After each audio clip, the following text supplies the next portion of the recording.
The Stoics believed that the path to invincibility was not paved with gold, fame, or fortune, but with the mastery of one's own mind. They taught that the most powerful fortress you can build is not made of stone, but of disciplined thoughts and unshakable principles. Epictetus, once a slave and later one of the greatest Stoic teachers, famously said, "You cannot control what happens to you, but you can control how you respond." This is the foundation of mental freedom. If you want to reach a state where nothing can truly disturb your peace, you must embrace certain timeless principles. These are not abstract ideas for philosophers alone. They are practical tools for everyday life, just as relevant in the chaos of today as they were in ancient Rome. So let us walk together through 10 Stoic principles that will shield your mind from the storms of fortune, insult, and fear. Live them deeply, and you will find that the world loses its power to shake you. The first principle is control what you can, release what you cannot. The Stoics taught that most of our suffering comes not from the events themselves, but from trying to control what is outside our reach. Epictetus used the metaphor of a ship's voyage. You cannot control the winds, but you can adjust your sails. Your health, your reputation, your wealth, these may all be influenced but never fully controlled.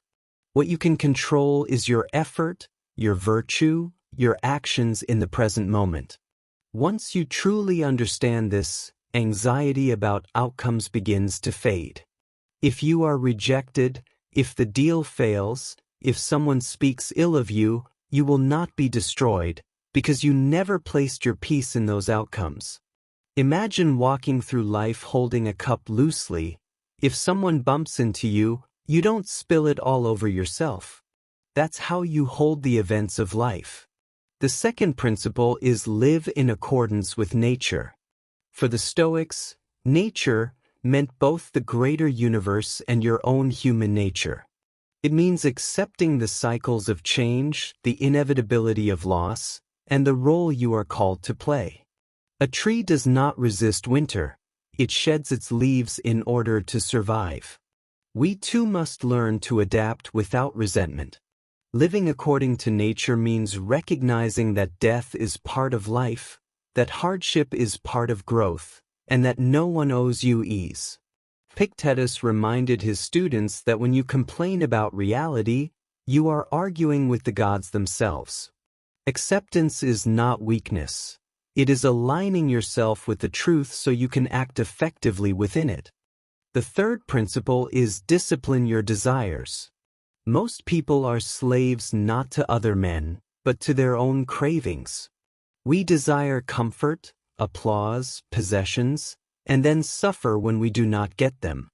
The Stoic path asks, what if you desired less? If your happiness depends on few external things, the world has little power over you. Epictetus advised his students to practice voluntary discomfort, skip a meal, wear simple clothes, walk in the cold without complaint. These small acts train the mind to be content with less. Then, when life removes something you enjoy, you are prepared. Luxury, on the other hand, can make you soft. True freedom comes when your peace is independent of pleasure. The fourth principle is master your mind's narrative. Events are neutral. The meaning you give them is what makes them good or bad.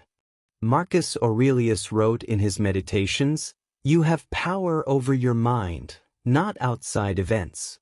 Realize this and you will find strength." Epictetus took this further. When insulted, ask yourself, does this harm my character? Does it reduce my virtue? If not, why should you be disturbed? By controlling the story you tell yourself about events, you control your emotional state.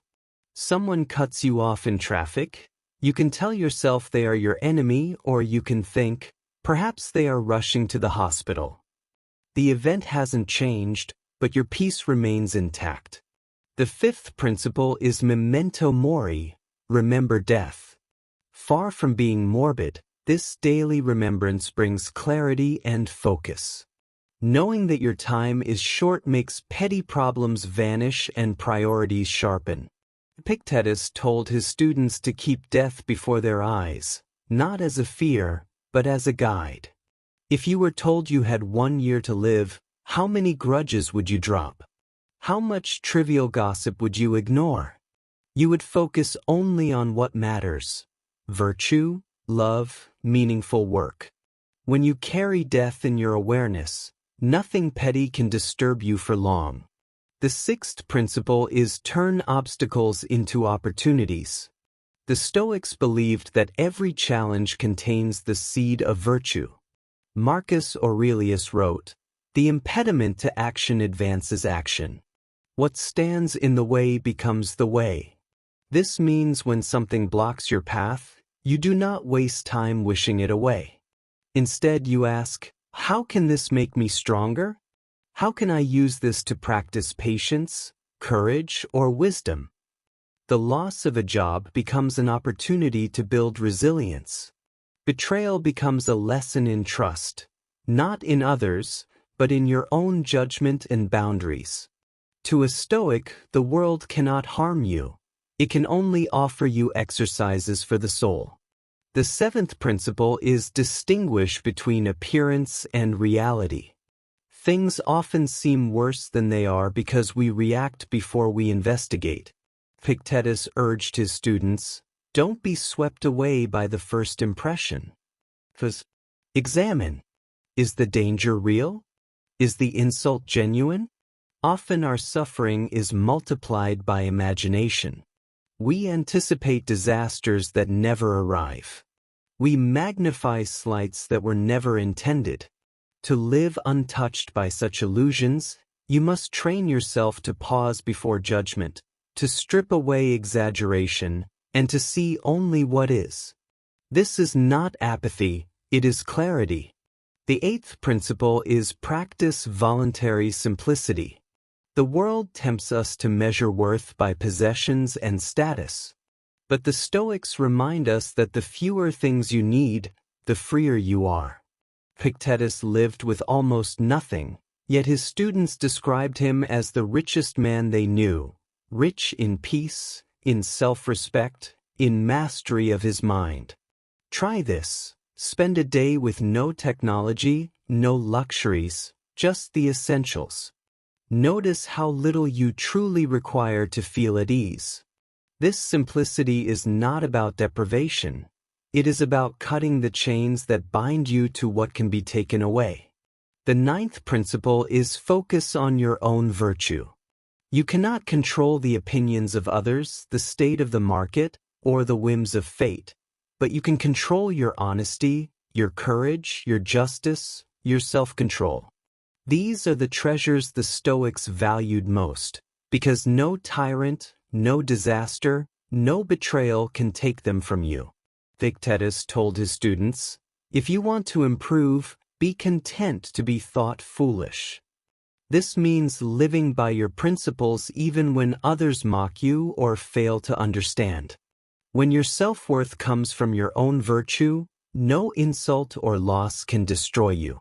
The 10th principle is a more fatty, love your fate. This is the highest form of acceptance, not just enduring what happens, but embracing it as necessary, even good. To love your fate is to believe that every event, pleasant or painful, is a thread in the tapestry of your life, shaping you into the person you are meant to be. Epictetus taught that the world is a drama, and you are an actor given a role. You may not choose the role, but you can play it with excellence. Whether you are given a short part or a long one, whether you play a king or a servant, your dignity comes from how you perform, not from the part itself.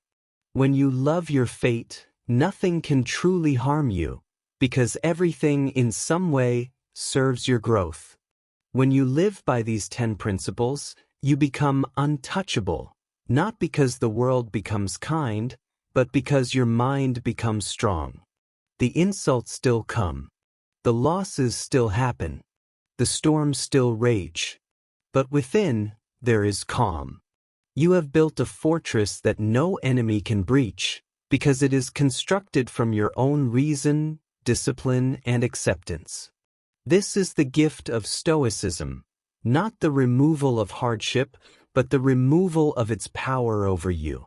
Remember the words of Epictetus: "No man is free who is not master of himself." Master yourself, and you will be free, no matter what the world brings. And if you found value in these Stoic principles, consider subscribing to our channel, where we explore the wisdom of the ancients for strength in the modern world. The journey to invincibility begins with a single thought. Make it a Stoic one.